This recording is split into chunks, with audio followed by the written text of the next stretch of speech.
भारत और चीन, दो पड़ोसी, दो महाशक्तियां और हर मैदान में एक दूसरे से आगे निकलने की होड़। पर एक रेस ऐसी है जिसके नतीजे हमारा आने वाला कल तय करेंगे, और वो है विज्ञान की शिक्षा की रेस।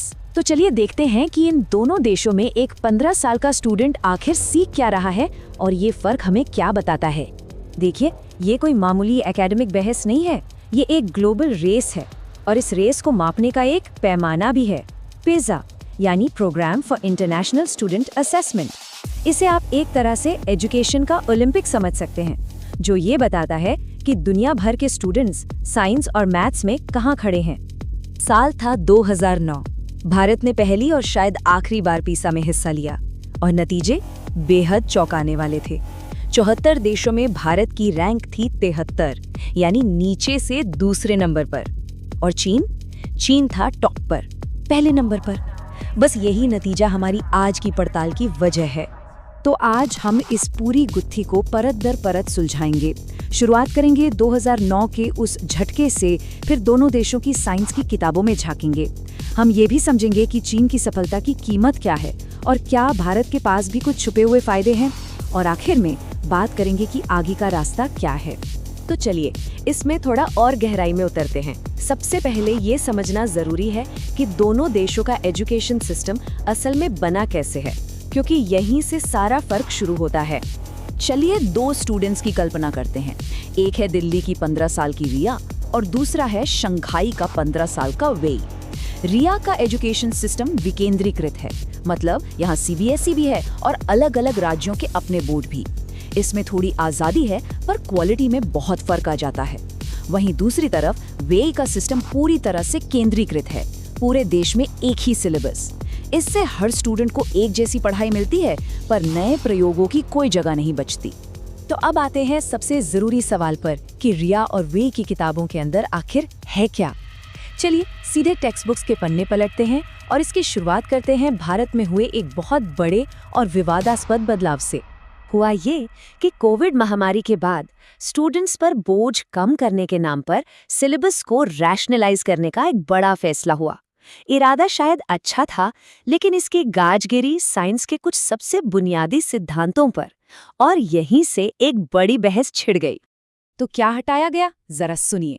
बायोलॉजी से डार्विन की थ्योरी ऑफ एवोल्यूशन, केमिस्ट्री की जान यानी पीरियोडिक टेबल, और तो और आज के दौर में सबसे जरूरी टॉपिक जैसे प्रदूषण और पर्यावरण प्रबंधन पर पूरे के पूरे चैप्टर ही हटा दिए गए।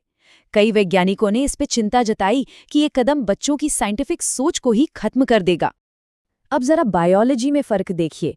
रिया की किताब से थ्योरी ऑफ एवोल्यूशन हटा दिया गया है, तो वो सिर्फ आनुवंशिकता पढ़ रही है। वहीं चीन में वे मॉलिक्यूलर और सेल के लेवल पर जीवन को समझ रहा है।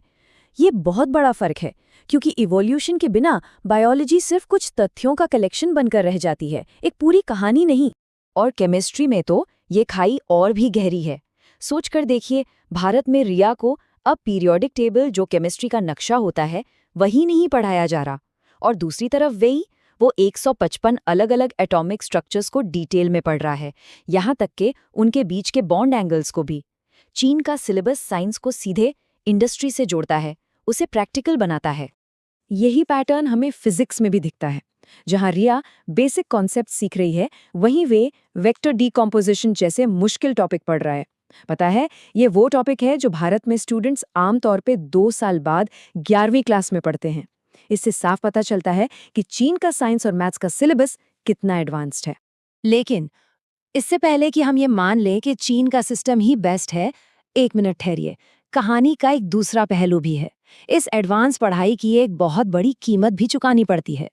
चीन में एक बहुत पुरानी कहावत है जो दिखाती है कि वहाँ का समाज साइंस और मैथ को कितना ज्यादा महत्व देता है, और यही सोच वहाँ की पूरी शिक्षा को बहुत ज्यादा रिजल्ट ओरिएंटेड बना देती है।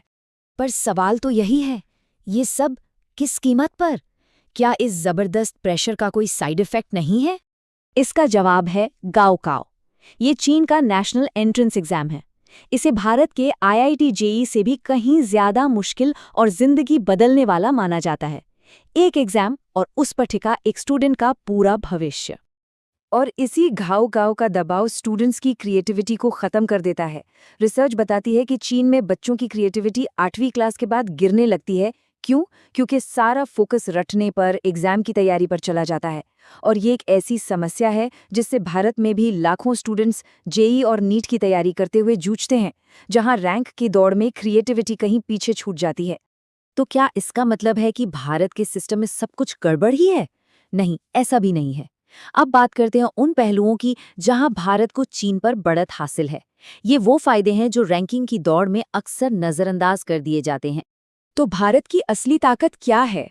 पहली, हमारा सिस्टम जो पूरी तरह सेंट्रलाइज्ड नहीं है।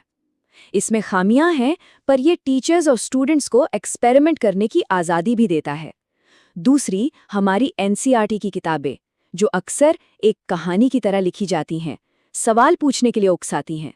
और शायद सबसे बड़ी ताकत, अंग्रेजी भाषा। ये हमारे स्टूडेंट्स के लिए दुनिया भर के ज्ञान और मौकों के दरवाजे खोल देती है। तो हमने दोनों सिस्टम के अच्छे और बुरे दोनों पहलू देख लिए। अब सवाल ये है कि इन सब बातों को ध्यान में रखते हुए भारत के लिए आगे का रास्ता क्या हो सकता है? हम अपनी साइंस एजुकेशन को बेहतर कैसे बना सकते हैं? और यहाँ एक और हैरान करने वाली बात सामने आती है। 2009 के उन खराब नतीजों के बाद से भारत ने पीसा में दोबारा हिस्सा ही नहीं लिया। ये तो कुछ वैसा ही हुआ जैसे बुखार मापने के डर से थर्मोमीटर ही तोड़ दिया जाए। लेकिन सच्चाई से मुंह मोड़कर कोई समस्या हल नहीं होती। आगे बढ़ने का पहला कदम यही है कि हम सच्चाई का सामना करें। तो रास्ता बिल्कुल साफ है। सबसे पहला काम, पीसा में वापस जाकर ये देखना कि हम आज दुनिया के सामने कहाँ खड़े हैं। दूसरा, और बहुत ज़रूरी, सिलेबस से जो साइंस के ज़रूरी हिस्से हटाए गए हैं, उन्हें एक्सपर्ट्स की सलाह पर वापस लाने के बारे में सोचना। और तीसरा, एजुकेशन पर देश का खर्च बढ़ाना होगा।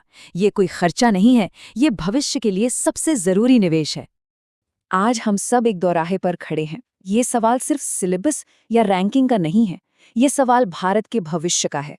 क्या हम अपनी एजुकेशन को अपनी सबसे बड़ी ताकत बनाएंगे, या फिर इसे इतिहास का एक और चूका हुआ अवसर बनकर रह जाने देंगे? फैसला हमारे आज के कदमों पर निर्भर करता है।